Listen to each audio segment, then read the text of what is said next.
कहते हैं सूरज ढलते ही भानगढ़ के किले में भटकती आत्माएं जाग उठती हैं और जो भी इंसान रात के बाद उस किले में गया वो कभी जिंदा नहीं लौटा।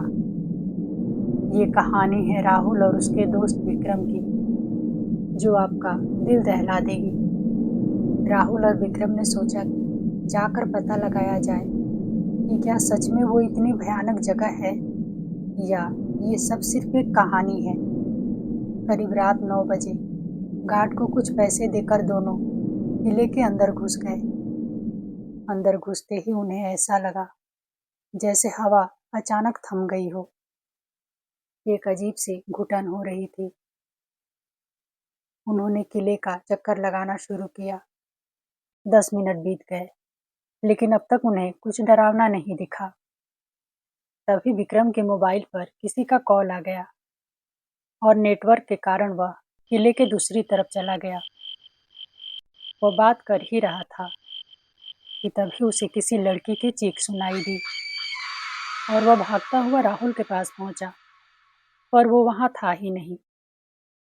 विक्रम ने उसे काफी आवाज लगाई, लेकिन कोई जवाब नहीं आया। तभी उसे ऊपर के कमरे से कुछ भारी गिरने जैसी आवाज आई, तो विक्रम उस तरफ बढ़ने लगा। जैसे ही वह सीढ़ियां चढ़ने लगा, वैसे ही उसे पायल की छन छन सुनाई दी। विक्रम को लगा कि उसके बगल से कोई लड़की भागी। अब उसे काफी ज्यादा डर लगने लगा। वह सहमा हुआ आगे बढ़ा तो पीछे से पायल की आवाज फिर से सुनाई देने लगी। उसने रुक कर पीछे देखा तो कोई नहीं था। वह फिर से राहुल को आवाज देने लगा। राहुल। राहुल। वह महल के हर एक कमरे में राहुल को ढूंढ रहा था। तभी उसे एक कमरे की खिड़की के पास राहुल खड़ा दिखा। विक्रम को अब थोड़ी राहत मिली। राहुल कहाँ था यार तू? जल्दी चल यहाँ से। हमें यहाँ नहीं आना चाहिए था। प्लीज चल यहाँ से। राहुल ने कोई जवाब नहीं दिया। विक्रम ने जैसे ही राहुल का हाथ पकड़ा, वैसे ही पीछे के दरवाजे से उसे राहुल की आवाज सुनाई दी। जब विक्रम ने देखा कि राहुल तो अभी दरवाजे से आया है और जिसका हाथ उसने पकड़ा है वो कोई और है, तो उसकी हालत खराब हो गई। घबरा कर जैसे ही विक्रम ने उसका हाथ छोड़ा, उसने मुड़कर विक्रम को देखा। उसे देखकर विक्रम कांपते हुए पीछे गिर पड़ा। फिर वह जल्दी से उठा और राहुल के साथ वहां से तेजी से भागा। विक्रम ने देखा कि राहुल उसके साथ बाहर निकलने की बजाय धीरे धीरे अंदर की तरफ मुड़ गया। राहुल के कदमों की आवाज अब पायल के छन छन में बदल चुकी थी।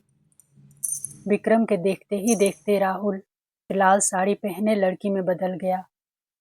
उस लड़की का चेहरा कटा हुआ और लाल खून से रंगा था।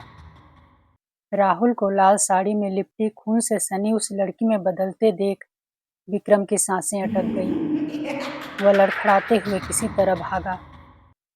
पीछे से बढ़ते हुए कदमों की आहट के साथ पायल की आवाज आती रही।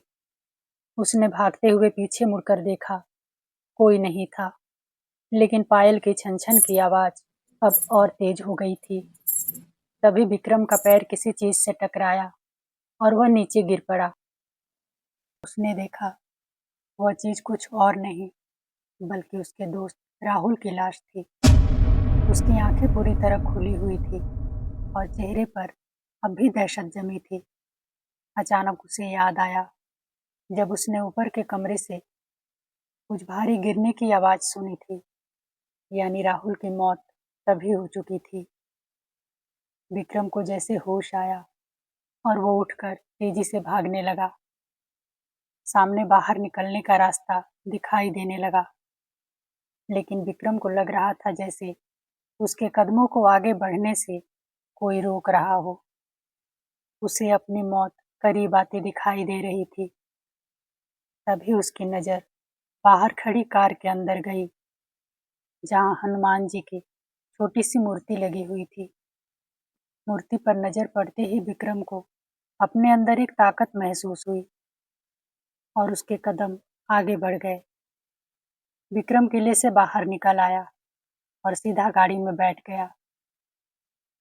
वह वहां से बचकर अपने घर आ तो गया, लेकिन राहुल की मौत का पछतावा और डर उसे चैन से जीने नहीं देता।